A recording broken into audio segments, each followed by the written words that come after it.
Fala galerinha, seja bem-vindo a mais um vídeo do canal FuteMédica. E antes de tudo, peço a você que dê aquele like maroto, siga o canal e compartilhe para estar ajudando a gente sempre a estar postando bons vídeos aí para você. Valeu galera! Você se considera um dos maiores presidentes da história do Flamengo? Como é que é o nome do presidente da Flá Churrasco? Presidente Flá Churrasco. Não dá o nome dele. Não, presidente, obrigado pela pergunta, né? Obrigado presidente. Né? Eu acho que apesar de você ter gasto R$10 aí, eu acho que eu não sou a pessoa mais indicada para isso. Né? Essa coisa, não, você se considera, né, o maior, um dos melhores e tal. Isso aí, quem tem que avaliar são os outros. Né? O que eu posso garantir aí pro presidente Flá Churrasco é que eu dei tudo de mim, né? Passei 6 anos lá me dedicando totalmente, fiz o melhor que eu pude. Se eu não consegui mais, né? Não foi por falta de esforço, não foi por falta de dedicação.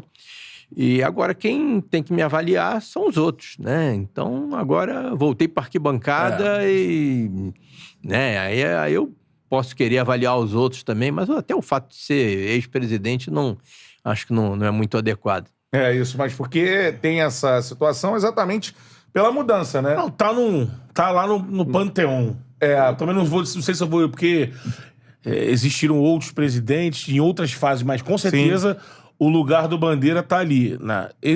Quando tiverem os livros, o capítulo de Revolução no Flamengo, a Revolução de 2012, vai estar o capítulo com o presidente Bandeira de Mello, que entrou com o pessoal da Chapa Azul e tocou um projeto que ninguém imaginava, né? Porque uma coisa é você apresentar um plano. Ó, temos um plano aqui, vamos salvar o Flamengo.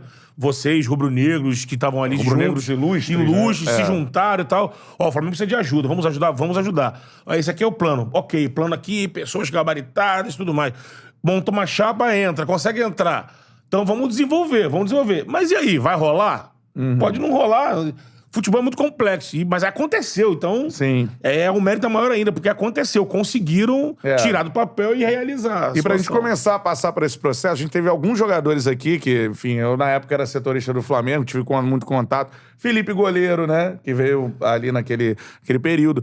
O David, né, também atacante, já esteve aqui com a gente. Já teve mais gente por aqui, cara, Diego Maurício recentemente. David já tinha saído quando eu cheguei. Então, exatamente. Só que o que disse pra gente o David foi o seguinte: no momento em que você assume a presidência do Flamengo, o Flamengo já devia salários a alguns jogadores e tal. E ele falou, cara, o Bandeira foi muito legal comigo, porque ele chegou e falou assim, olha só, eu não tenho dinheiro pra te pagar agora, mas você... mas eu vou te pagar. Acho que entra na justiça que daqui a pouco eu vou te pagar tudo que o Flamengo te deve. Queria que você falasse um pouco sobre esse cenário, e era isso, com os figurões, tinha Wagner Love, David, uma galera que saiu nesse processo, né? Não, o Flamengo devia a todo mundo, né? O Flamengo devia 3, 4 meses de salário, tava com... Né, tinha casos de apropriação indébita, né?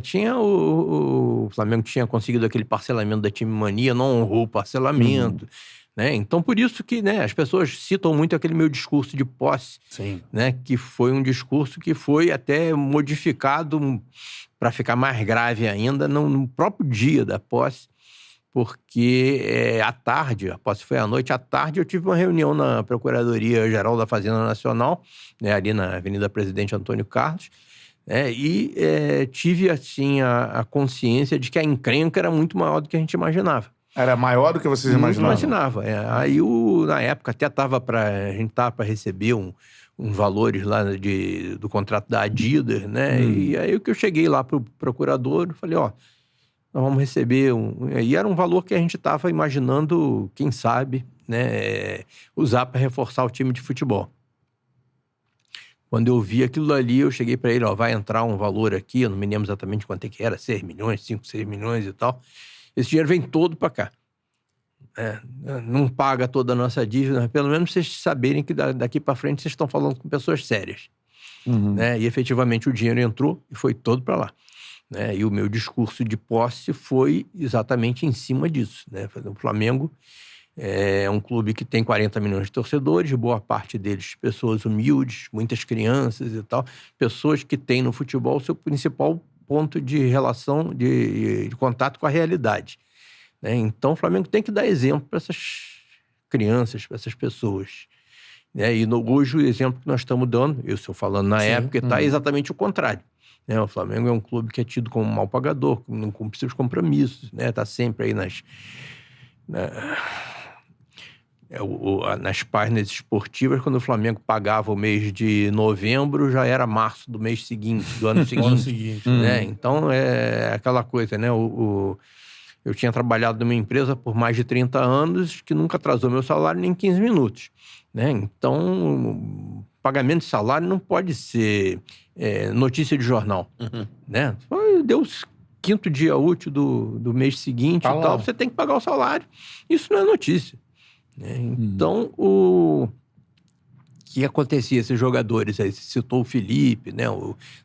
Tinha o Love, o David. Tinha o Wagner Love, né? Felipe, Léo Moura, né? Isso. Tinha jogadores que eu só conhecia eu lá de cima da arquibancada, né? Eles entravam em campo, né? E começava Felipe, Léo Moura. E aí, de repente, eu tava lá no Ninho do Urubu, na época, que ainda era um barracão cercado de lama por todos os lados, né? E olhando para eles, né? Meus ídolos, né? E eu devendo 3, 4 meses de salário para eles, né? Caraca. Né? Aí o que eu falei para eles, tô aqui morrendo de vergonha de estar aqui na frente de vocês e tal, o clube está devendo 3, 4 meses de salário para vocês. Vocês podem ter certeza que isso vai acabar. Pode demorar um pouquinho e tal, né? Mas isso vai acabar e a data de pagamento do salário do Flamengo nunca mais vai ser notícia. E efetivamente nunca mais foi ser notícia. Né? Nunca, verdade. Né? A partir de meados de 2013, né? Você como repórter nunca mais deu a notícia, não, o Flamengo pagou 2 meses atrás. Não. Né? Passou a ser um dado do problema. E um dos passivos que a gente tinha, né? Com atletas, né? Com o David, com o Ronaldinho Gaúcho, com o Romário, com vários treinadores, né? Todos eles, né? A gente teve que compor. Romário, é aquela coisa. Romário, então, o Romário, 95 a 97 no Flamengo. O Romário, o Flamengo tinha um acordo com ele que se ele pagasse, o Flamengo atrasasse mais do que 90 dias o pagamento, o acordo vencia, toda a dívida aumentava. Então, ao longo do tempo, essa dívida foi aumentando. Foi ótimo pro Romário. Sim. Né? Mas só que a partir do momento que a gente entrou, nós vamos pagar assim, assim, assado, e pagamos assim. Isso não tem mistério nenhum. Você fazer uma previsão de fluxo de caixa, né? Não tem... Né? Não, vamos planejar o pagamento da dívida. Não, dívida você não planeja, você paga, né? E aí pagamos de acordo com as nossas disponibilidades. E aí foi aí que acabou essa farra, né? Vamos dizer, desses passivos relativos a antigos jogadores, treinadores e tal. Aí eu passei até a viver assim, situações que eu não imaginava, né? Por exemplo, né, o empresário que cuidava da questão da logística de viagem do Flamengo, né? Era outro que também o Flamengo devia. Tinha um caminhão de dinheiro para ele. Né? Cara, dívida por todos os lados, assim. Aí o nosso diretor financeiro chamou ele e disse, estamos devendo isso e tal, nós vamos pagar em 10 vezes, em 20 vezes e tal, seja o que for e tal, e daqui para frente a gente vai pagar em dia. Tá bom. Eles já tinham ouvido essa conversa várias vezes, nunca ninguém cumpriu, né? Aí, em determinado momento, aí, ele me procura para me agradecer, dizendo, presidente, eu queria te agradecer muito. Eu falei, mas por quê? Não, porque o Flamengo estabeleceu aqui um acordo comigo e está cumprindo. Eu falei, pô... né? Uma vez eu estava na hora do almoço andando ali perto da piscina e tal, veio uma professora de natação do Flamengo me agradecia também. Eu falei, professor... aliás, professora era ela, né? Mas... presidente, eu queria agradecer muito porque eu e meu marido estamos comprando aqui um imóvel e tal, nossa casa própria, e estamos usando o fundo de garantia, e aí o banco foi lá checar o nosso fundo de garantia e está lá tudo depositado.